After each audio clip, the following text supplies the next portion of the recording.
Today we'll be learning about changes in the states of matter. Now you know there are three states of matter. There are solids, there are liquids, and there are gases. And you probably know that when a solid like ice turns into a liquid, we say that it's melting. And if a liquid like water turns back into a solid, we can say that it's freezing.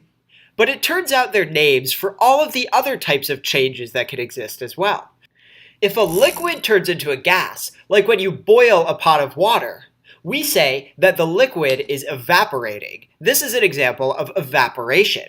There are also times when a gas will turn back into a liquid. If you've ever had a bottle of cold water, you see these little droplets of water form on the outside. This is happening because water vapor, or gas in the air, is turning back into a liquid because of the cold water inside of the bottle. We call this process when a gas turns back into a liquid condensation. There's one more example too. Believe it or not, but a solid can turn directly into a gas without ever having to be a liquid. This happens with dry ice, which is solid carbon dioxide. If you drop it in some water just to start the reaction, you can see that the carbon dioxide ice is turning directly into a gas. It's never becoming a liquid. Those solid chunks are switching directly into a gas. Now this process where a solid goes straight to a gas is called sublimation. Let's practice some of these together. If you ever wake up on a cold morning, you sometimes see that there's liquid water on the grass. This water comes from water gas or vapor in the air that's turning back into liquid water. What is it called when a gas turns back into a liquid?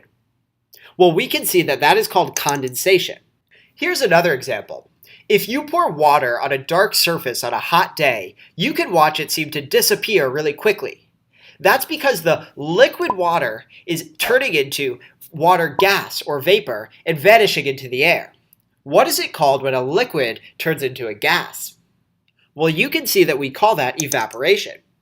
Finally, here's one more. When you have a cube of dry ice, solid carbon dioxide, it turns straight from a solid into a gas. What is it called when a solid turns into a gas? Well, when a solid turns directly into a gas, it's called sublimation. Now it's time for you to practice on your own.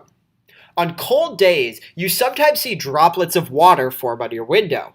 What is happening to cause that? Well, that's happening because water vapor or water gas in the air is turning back into a liquid on your window. That is an example of condensation.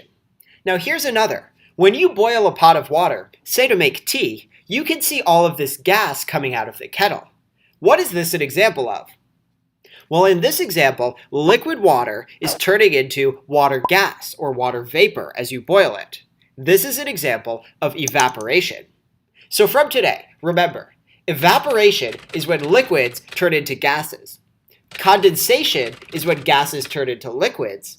And sublimation is when solids turn directly into gases.